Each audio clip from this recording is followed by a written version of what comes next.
महाराज परीक्षित ने भगवान की कथा को सुना तो श्रवण भक्ति किसने की? महाराज परीक्षित ने। और कीर्तन किसने किया?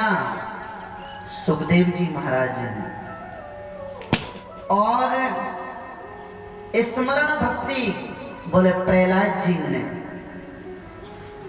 और आत्मनिवेदन भक्ति महाराज बलि ने। तो ये सारी भक्ति एक एक व्यक्ति ने की है। तो 9 प्रकार की भक्ति के बारे में बताया।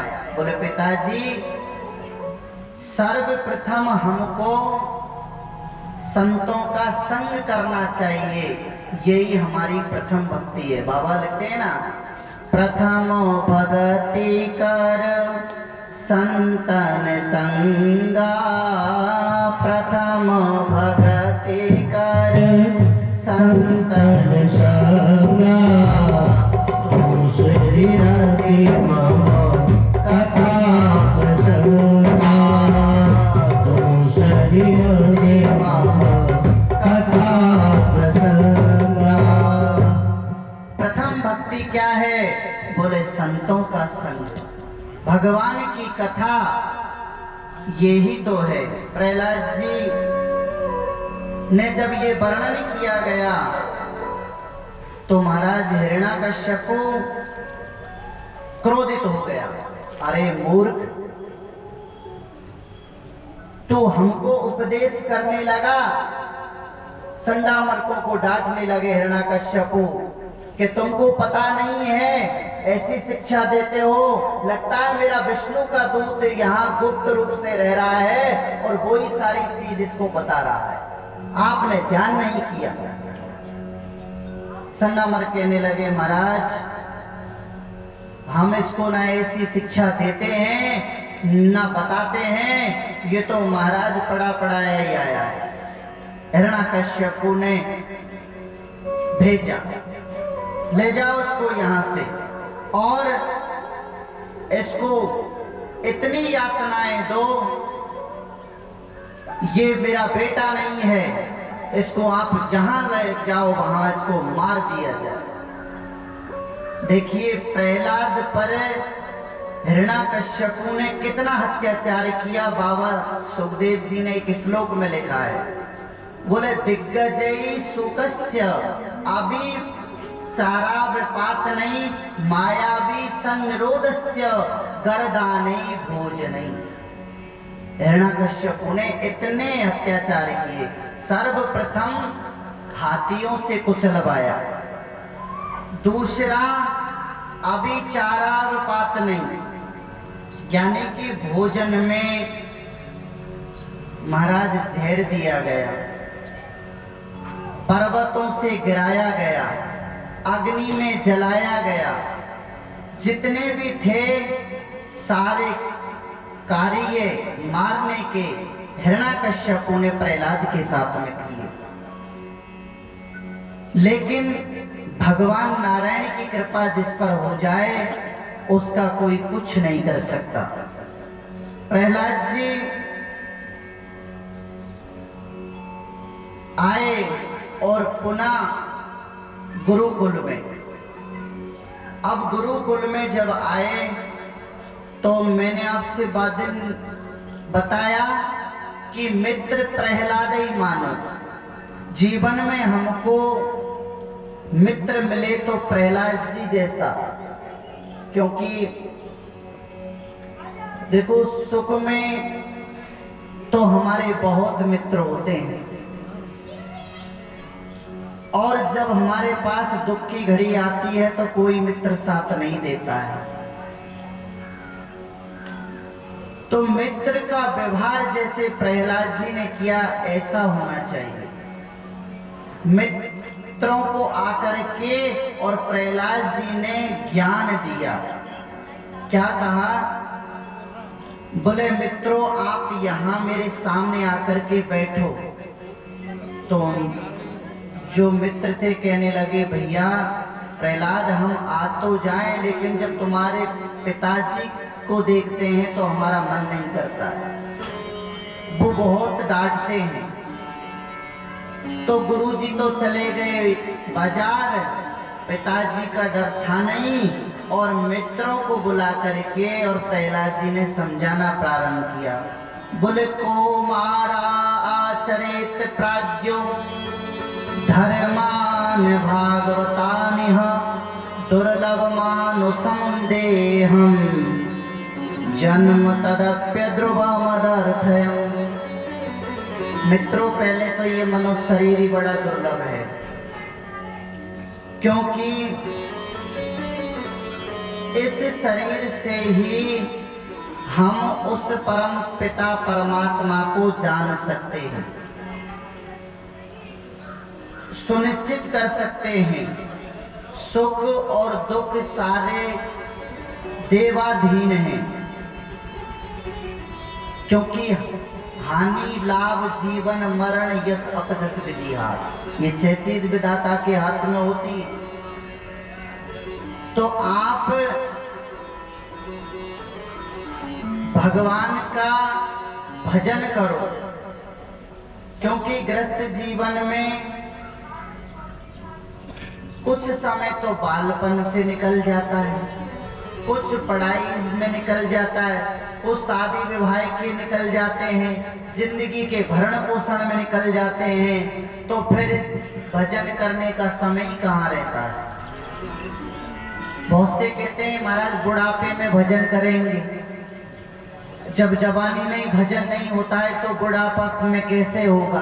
और कदाचित हम बैठ भी गए माला लेके, तो माला हाथ में रहेगी और मन घर की पौड़ी आरती करने चला जाएगा, घुटनों में दर्द हो जाएगा। माला लेके बैठेंगे तो माला कम दुकानदारी ज्यादा याद आएगी। और लुट गई लुट गई लुट गई रे,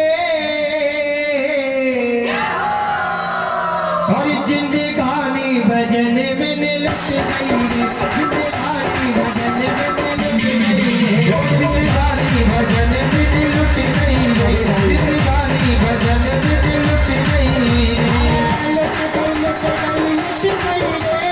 लुट गई लुट गई लुट गई रे, लुट गई लुट गई लुट गई रे, जिंदगानी जिंदगानी जिंदगानी भजन में लुट गई रे, ओ जिंदगानी भजन में लुट गई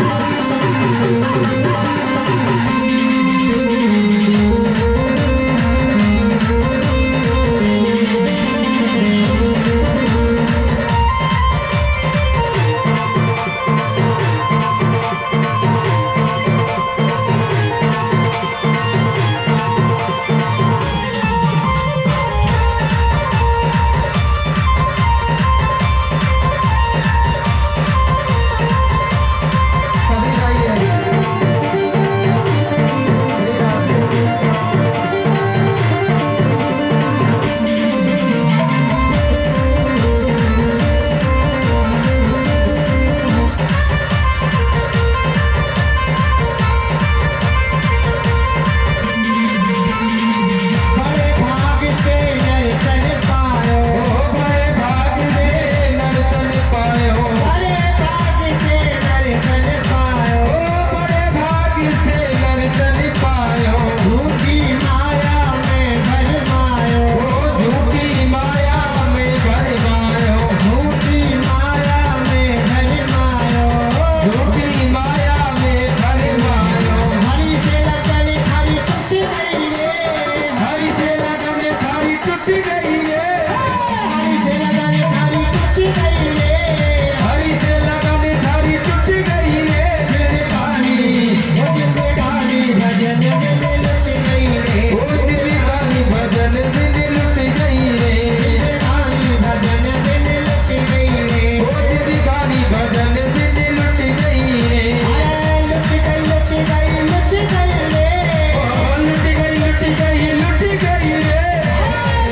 लुट गई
सभी हाथ उठा करके जय जय श्री राधे श्याम। श्री सुखदेव जी ने कहा, परीक्षित, प्रहलाद जी ने अपने मित्रों को बहुत सुंदर गृहस्थी जीवन का उपदेश दिया और अंत में ये कहा, बोले मित्रों, भगवान नाम संकीर्तन में किसी भी प्रकार का शर्म ना करो, जितनी उच्च स्वर से बोलो उतना ही परमात्मा सुनता है। भगवान के भजन में कोई शर्म नहीं है। मित्रों ने कहा, बोले प्रहलाद, हम तो कर लेंगे लेकिन आपके पिताजी का डर है। प्रहलाद ने कहा, जब मेरा कुछ नहीं कर सके पिताजी, मेरे पे कितनी यातनाएं दी, तो जिस पर मेरा भरोसा है उस पर तो रखो। अब मित्रों को भी हिम्मत आ गई। अब प्रहलाद जी हिम्मत तो बढ़ाए, लेकिन वो जब हिरण्याकश्यप का चेहरा याद सामने आए तो बेचारे चुप हो जाए। प्रहलाद जी मित्रों से कहने लगे, बोले ना तो आज पिताजी है ना आज गुरुजी है, ऐसा करो जम के भगवान नाम संकीर्तन करो। तो जैसे ही प्रहलाद जी ने कहा, तो महाराज गुरुजी तो थे नहीं और सारे मित्र मंडली ने प्रहलाद के साथ साथ में भजन कीर्तन करना प्रारंभ कर दिया। गोविंद मेरो है, गोपाल मेरो है, गोविंद मेरो है, गोपाल मेरो है, गोविंद मेरो है, गोपाल मेरो है, गोविंद मेरो है, गोपाल मेरो है। जैसे ही संकीर्तन की ध्वनि सुनाई पड़ी, संडा मर्ग को लगा कि आज तो लगता है सब कुछ गड़बड़ हो गया। जैसे ही संडा मर्ग भागे और कीर्तन चली रहा था, उन्होंने जैसे ही प्रहलाद जी को छूने का प्रयास किया तो भगवान नाम का करंट भी संडा मर्ग में दौड़ने लगा और वो भी गाने लगे, हाथ ताली बजा बजा करके, राधा राधा कृष्णा राधा राधा राधा कृष्ण राधा राधा राधा कृष्ण राधा राधा राधा कृष्ण राधा। गोविंद गोविंद गोपाला, मुरली मनोहर नंदलाला, गोविंद गोविंद गोपाला, मुरली मनोहर नंदलाला, गोविंद गोविंद गोपाला, मुरली मनोहर नंदलाला, गोविंद गोविंद गोपाला, मुरली मनोहर नंदलाला। राधा राधा कृष्ण राधा राधा राधा कृष्ण राधा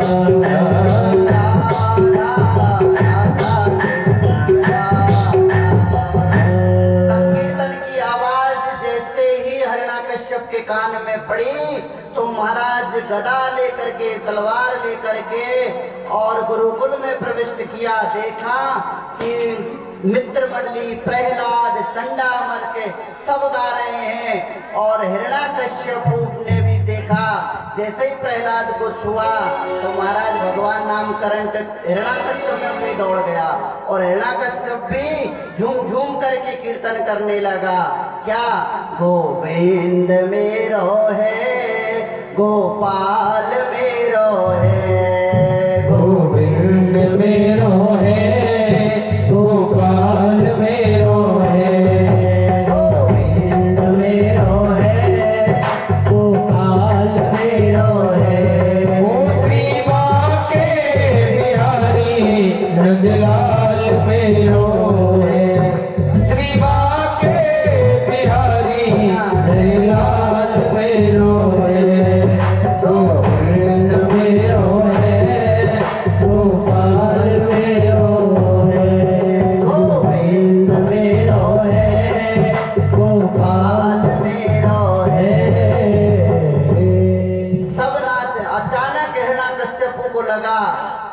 कि मैं ही नाम ले रहा हूं भगवान का। एकदम सतर्क हो गया और जैसे ही अट्टहास किया तो महाराज जो जैसी स्थिति में था वो ऐसे लगा जैसे कोई पुतला रखा है। किसी का हाथ सर पर था, किसी का हाथ कमर पर था, जैसे नाच रहे थे बेचारे वैसे के वैसे ही चित्र की तरह खड़े हैं। अब एक मित्र ने प्रहलाद जी को इशारा किया, भैया अब पिताजी आ गए, आप ही जाके संभालो। प्रहलाद जी आगे गए और जैसे ही आगे गए तो हिरण्याकश्यपु ने प्रहलाद को डांटा, अरे दुर्मते, तुम्हारी इतनी हिम्मत हुई कि आज तो ये विष्णु का नाम संकीर्तन तुमने पूरे गुरुकुल में ही सबको गागा करके नचवा दिया।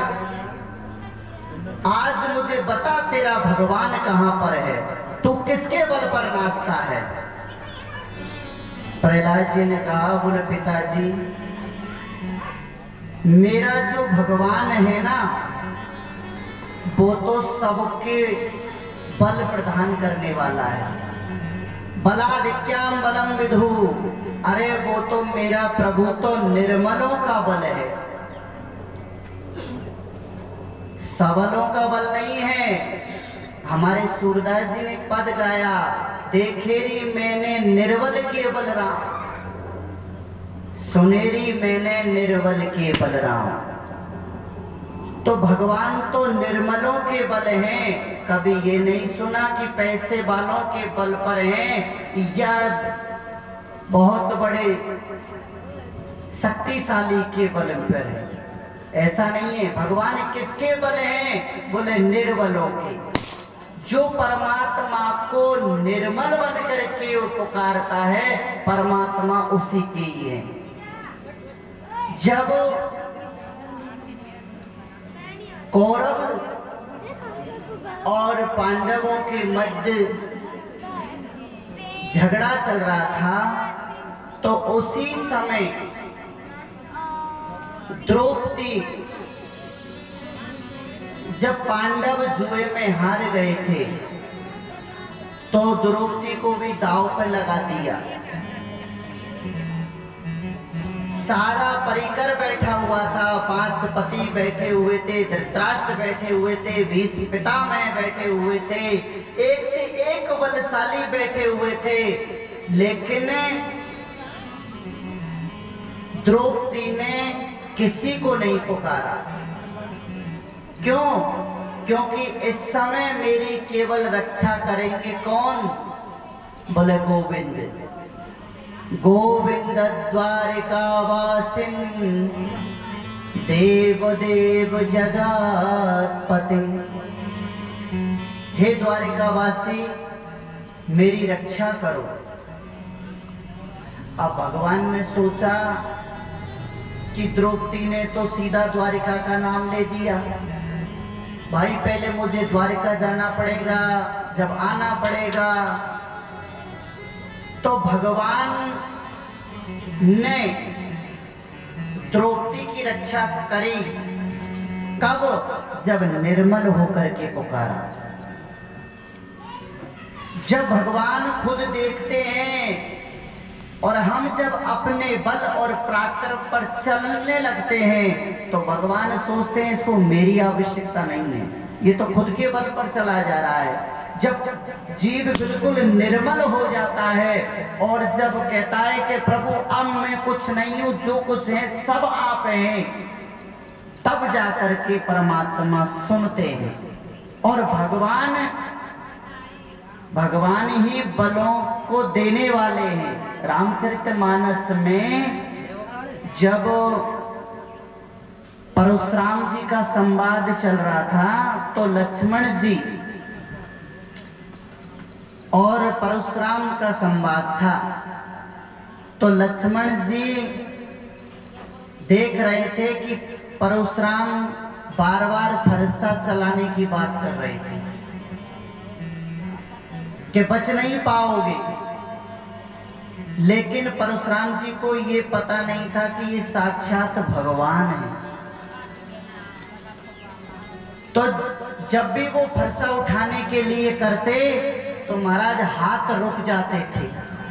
तो परशुराम ने सोचा कि भाई ये हाथ मेरे उठ क्यों नहीं रहे हैं मारने के लिए।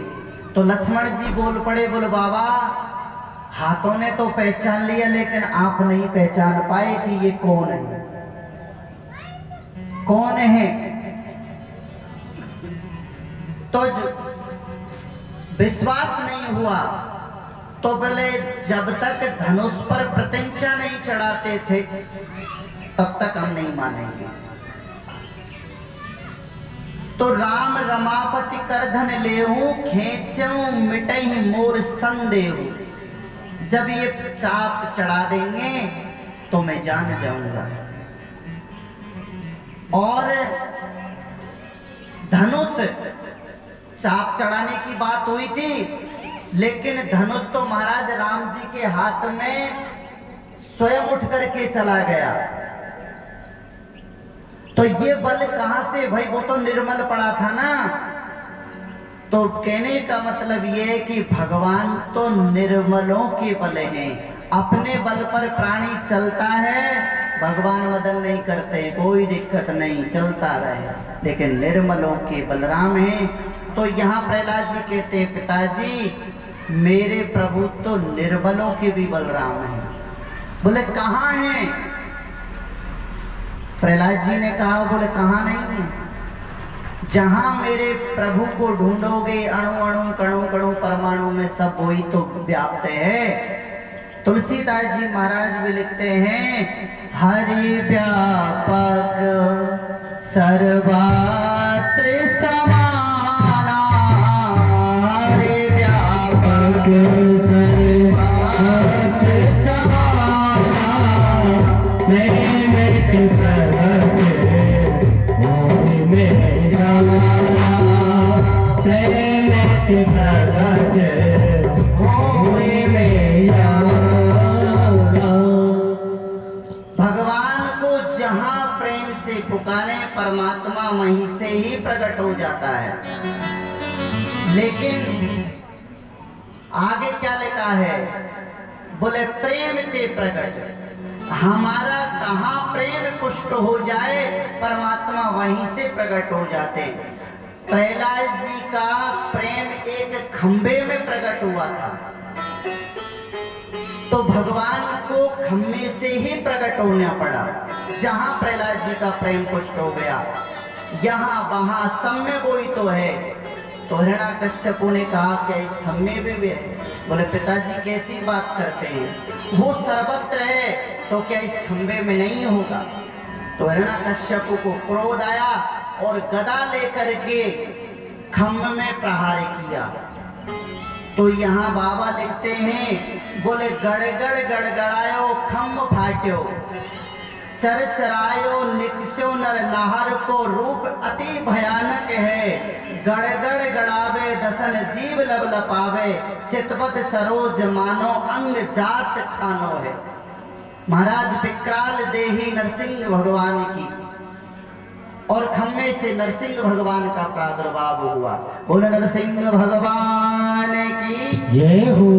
नरसिंह भगवान जब प्रकट हुए तो महाराज कोई उनके सामने नहीं आए, सब एक दूसरे भागने लगे। अब हिरण्याकश्यपु को लगा कि भाई मेरा क्या कर सकता है, मैंने तो ब्रह्मा जी से वरदान प्राप्त लिए हैं। हिम्मत बांध करके खड़ा हो गया, युद्ध करने लगा। तो सवेरे से लेकर के शाम तक युद्ध होने लगा। देवताओं ने कहा बोले महाराज जल्दी करो, क्योंकि सूर्यास्त काल में देवताओं का जो बल होता है ना, दैत्यों का, वो बढ़ जाता है। भगवान ने कहा कि ये देवता लोग कितने डरते हैं, अरे ये मेरी शक्ति में भी संदेह कर रहे हैं। तो जैसे ही सूर्य अस्त से पहले का, जैसे अपन के कहते हैं ना गोधूली बेला, तो गोधूली बेला कब होती है कि सूर्य अस्त से 20 मिनट पहले और सूर्य अस्त से 20 मिनट बाद, तो 20 सर 20 40, तो यानी 43 मिनट की कुछ गोधूली होती है। तो शाम के समय जब युद्ध करते करते हिरण्याकश्यप थक गया और भगवान ने उठा के अपनी गोदी में डाल लिया। अब हिरण्याकश्यप घबराया, लेकिन हिरण्याकश्यप को पता है कि मैं वरदान प्राप्त हूं, मैं मरने वाला नहीं हूं। भगवान से कहने लगा, महाराज मैं नहीं मर सकता क्योंकि मैं वरदान प्राप्त हूं। भगवान ने कहा, कौन कौन से वरदान है? बोले, मेरा पहला वरदान है कि मैं मनुष्य से मरूं न जानवर से, किसी से नहीं मरूं। तो भगवान ने कहा, चिंता मत कर, हमारा जो स्वरूप है ना, ये ना जानवर है ना नर है, यानी अलग अलग नहीं है, एक ही है ये शरीर हमारा, इसलिए हमारा नाम नरसिंह है। उसने कहा कि ना बाहर मरो ना भीतर। भगवान ने कहा, उसकी भी चिंता ना करो, हम देहली पे लिए बैठे हैं। देहली एक ऐसा द्वार है, ना बाहर होता है ना भीतर होता है, वो बीच का द्वार होता है। तो देहली पर नहीं लेकर के बैठे। अब धीरे धीरे हिरण्याकश्यप को घबराने लगा कि ये तो सारे वरदान ही जाने लगे। उसने कहा, सुनो महाराज, अभी भी मुझे एक वरदान प्राप्त है। कौन सा? बोले, ना ऊपर मरो ना नीचे। भगवान ने कहा, ना तू ऊपर है ना नीचे है, मेरी गोद में है। अब गोद का ना ऊपर है ना नीचे, गोद में ही तो है। अब फिर घबराने लगा। भगवान ने कहा कि अब बोलो। बोले, महाराज अभी और वरदान प्राप्त है। क्या? बोले, मैंने वरदान प्राप्त कर रखा है, ना अस्त्र से मरूंगा ना शस्त्र से मरूंगा। भगवान ने कहा, सुन, ये लंबे लंबे जो नाखून है ने, ये नाखून ना अस्त्र हैं ना शस्त्र हैं, यही तेरे लिए पर्याप्त है। अब हिरण्याकश्यप घड़बड़ाया तो तुरंत कहा, बोले महाराज अभी एक वरदान और है। कौन सा? बोले, मैंने मांगा है 12 महीनों में से किसी महीने में ना मरूं। भगवान ने कहा, सुन, ये जो 13 मासी संवत अधिक मास का महीना जो मैंने स्पेशल बनाया है ना, वो बस तेरे लिए ही बनाया है। समय काट काट के, घड़ी तिथि बार सबको काट काट के, और ये अधिक मास का जो महीना है तेरे लिए ही है। अब तो हिरण्याकश्यप डर गया कि अब मैं मरने वाला हूं। फिर उसको हिम्मत आई, बोले महाराज अभी तो और वरदान प्राप्त है। कौन? बोले, मैंने मांगा है कि ब्रह्मा जी की सृष्टि में मैं किसी के द्वारा ना मरूं, क्योंकि ब्रह्मा जी ने सृष्टि बनाई है, तो ब्रह्मा जी की सृष्टि में किसी से ना मरूं। तो भगवान कहने लगे, बोले ब्रह्मा जी को तो मैंने बनाया है, मुझे ब्रह्मा ने नहीं बनाया, क्योंकि ब्रह्मा से, नारायण कमल से ही तो ब्रह्मा की उत्पत्ति है। तो ब्रह्मा को तो मैंने बनाया है। अब तो फिर घबरा गया। उन्होंने कहा, बोले महाराज और भी वरदान प्राप्त हैं। महाराज वरदान इतने लिए हिरण्याकश्यप ने कि कहां तक भगवान पूरा करे। तो महाराज मैंने और किए हैं, बोले रात में मरो ना दिन में। तो भगवान ने कहा, बोले ये जो सूर्य अस्त का जो भोर का वो समय रहता है ना, वो तेरे लिए ही है। अब धीरे धीरे और घबरा गया। उन्होंने कहा कि महाराज मेरे और भी वरदान प्राप्त हैं। कौन से? बोले, मैंने वरदान प्राप्त कर रखा है कि ये जो जानवर है और मनुष्य है, इनसे मैं किसी से ना मरूं। भगवान ने कहा कि मेरा स्वरूप है नरसिंह का, ना मैं नर हूं ना मैं सिंह हूं।